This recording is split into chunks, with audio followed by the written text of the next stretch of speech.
Billionaire's fury erupted after his maid was slapped. What he did next shocked all. The wine glass shattered. Then a sharp crack. Silence swept the courtyard. Evelyn didn't cry out. She just stood there, her cheeks stinging, dignity unraveling, beneath the gaze of 100 elite guests. And yet, no one moved. No one spoke, except for one man.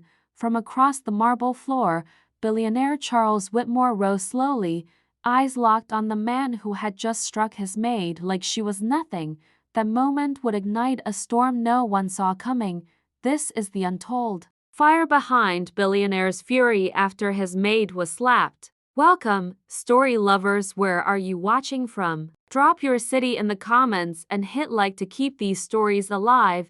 Evelyn had worked in the mansion for over 6 years. A quiet black woman in her late 40s, she moved with grace, her presence often unnoticed by the rich guests she served. For her, the opulent marble floors and chandeliers weren't symbols of wealth, they were reminders of her place. Hired by billionaire Charles Whitmore after her husband's passing, she became more than just a maid. She was part of the household's rhythm. Though Charles rarely spoke more than a polite nod, she kept the estate spotless, his life seamless. Outside that golden gate, she was just another face. Inside, she remained invisible. Until that Sunday afternoon, the estate was buzzing. Politicians, CEOs, and their spouses in tailored arrogance. Glasses clinked, and laughter rose. Evelyn moved between tables with practiced precision. But when she reached for a plate that had been carelessly pushed aside, a hand struck her face. The music didn't stop, but something inside Charles did. The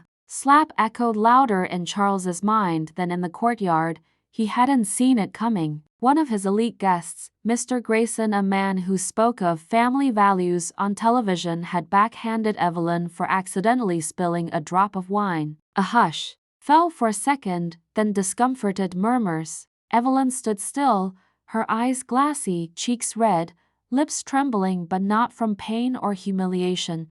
Charles was frozen. Around him, other guests awkwardly sipped their drinks, avoiding the scene. Grayson smirked, brushing off his sleeve like he'd flicked away dirt. She should watch where she's going, he muttered, and no one said a word. Evelyn turned, head low, and began to walk away. But Charles rose.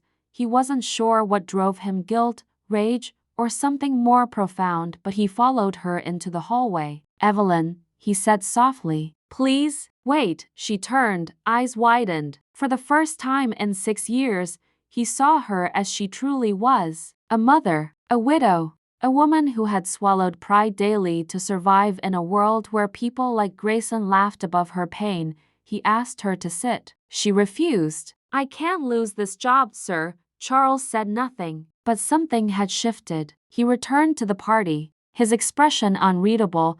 The next day, the world would read his face on every screen. And Grayson? He'd soon understand that power built on silence could crumble in a roar. By morning, headlines erupted.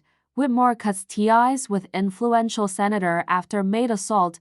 Billionaire calls out racism in his circle, demands accountability. Charles release footage from his security cameras. He didn't blur faces. He didn't issue a quiet apology. He named names and demanded answers. Investors were furious. Politicians called him a traitor, but he stood firm.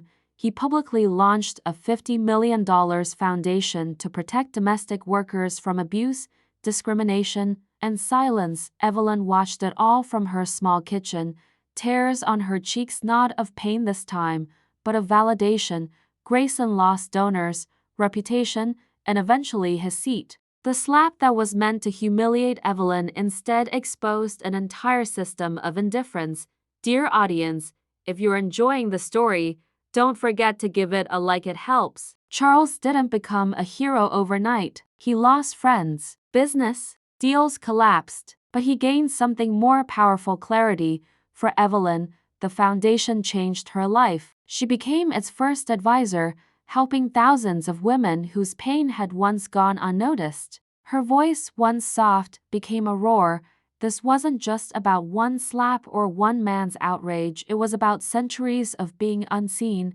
The The world didn't expect a billionaire to burn bridges for a maid. But maybe that's what justice looks like when those with power finally decide to use it. So the question is, how many more Evelyns will it take for society to act? Thanks for watching. Subscribe to our channel for more powerful stories and new videos. Take care.